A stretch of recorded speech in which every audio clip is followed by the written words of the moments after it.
there won't be any trouble there and so on. So I said to him, what's hell like? He says, not like you think. It's not fire and brimstone. Hell is different for every person. If you got a nagging wife, that nagging is going to go on for about 500 years. If you hate your boss, he'll be your supervisor down there.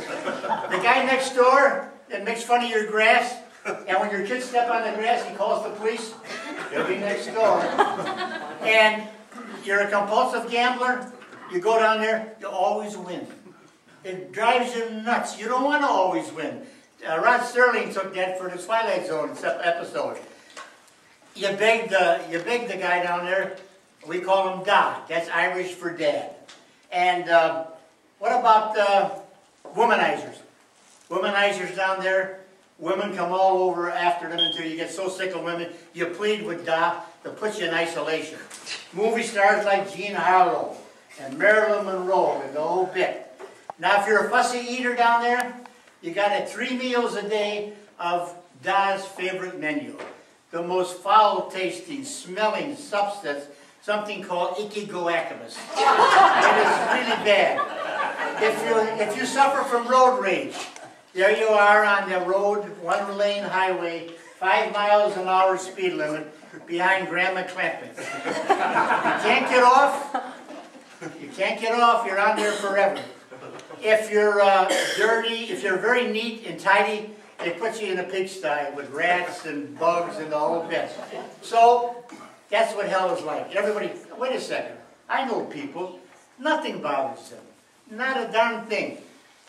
Secretly, things bother them. We know about them, but you don't.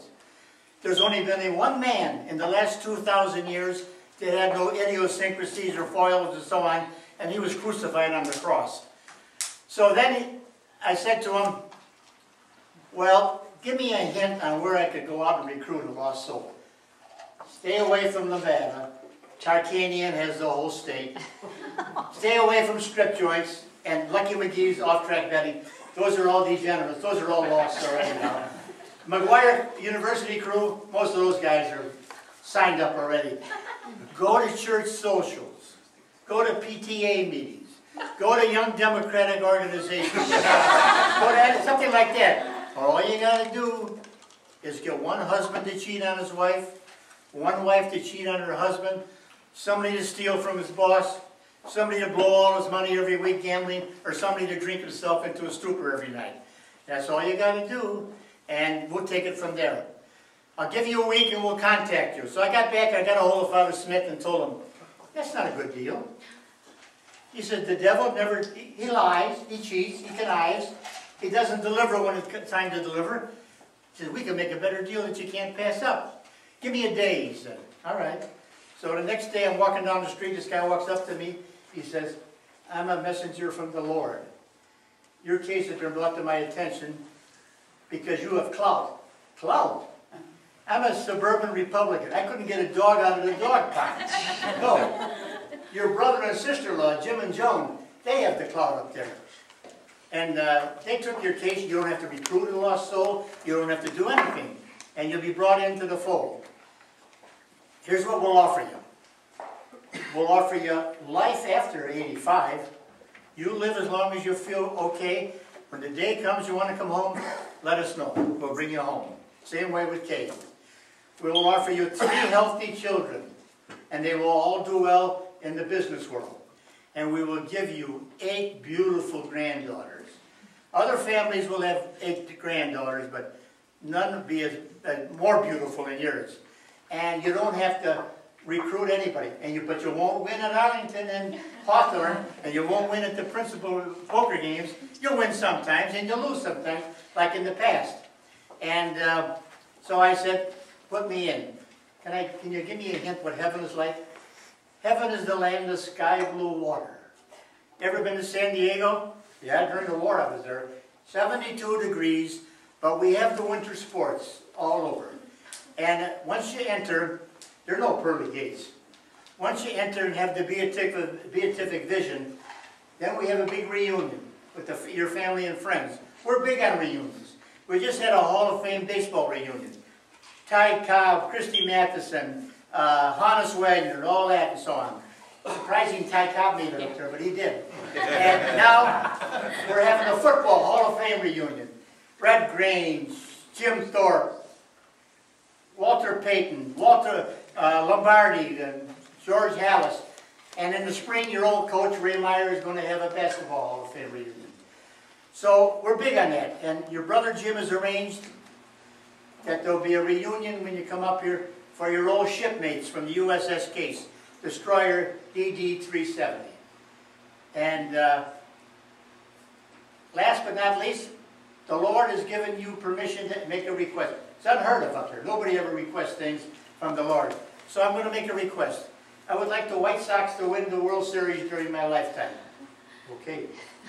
I would like the Bears to go back to another Super Bowl. Right. I would like the Cubs to win a World Series.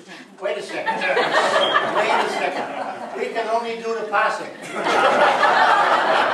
The Lord could more easily get an elephant through the eye of a needle than to bring the Cubs. Matter of fact, even before the Cubs get to a World Series, DePaul will be back in the Final Four. That's my story, and I'm sticking to it. Thanks for coming.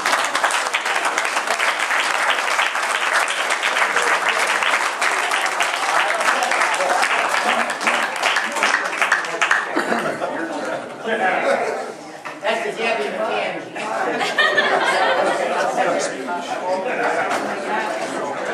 And more loving than he is to my mom. And never, the brunt of it is on him. And like I said, never complains about it. So we really wanted to do something special for him. So I thank all of you for coming and sharing in a happy occasion. I know it means a lot to him. He's been very excited all week long in preparation for it. So again, thank you all for coming. I know you traveled distances and we appreciate it. And from all of us, we're glad you're all here. So thank you. I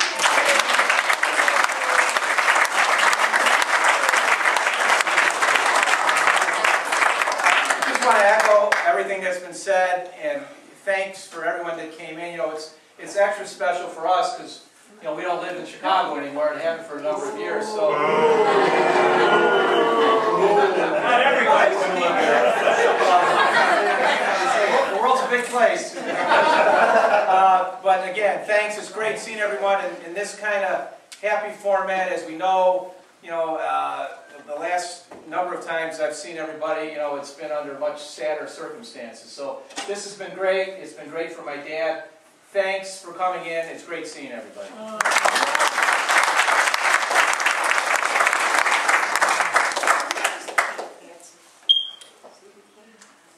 He's a tough act to follow, that's for sure.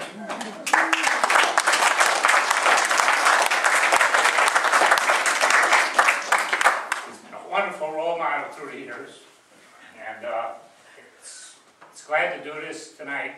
Thank you for being part of it tonight. I appreciate it very much. Now, his granddaughter. Grandpa, I would like to thank you as a father-in-law and as a grandpa. He's my children's, our children's only grandfather because my father has passed away. Through all the candy sales, through all coming to Thorpe at 8 o'clock in the morning to see their performances. Mary has this philosophy in her classroom: you have to be strong but firm and fair. Grandpa always tells the girls, what you get on your report card? You get an A, you get a little bit more. You get a B, you get a B. He is so generous, he is so loving, he's so sentimental, all the qualities that a man of character can possess. If anybody is fortunate enough to have a quarter of the compassion, the devotion, the love, and the patience he has with my mother-in-law, we would all be lucky. Grandpa, thank you for being wonderful for the 18 years plus that I've known you. You're truly a wonderful man. And I wish my dad was here because you'd both be sitting in front of the TV watching all of this. Another thing he instilled in the girls, the love of sports. So I don't stand a chance.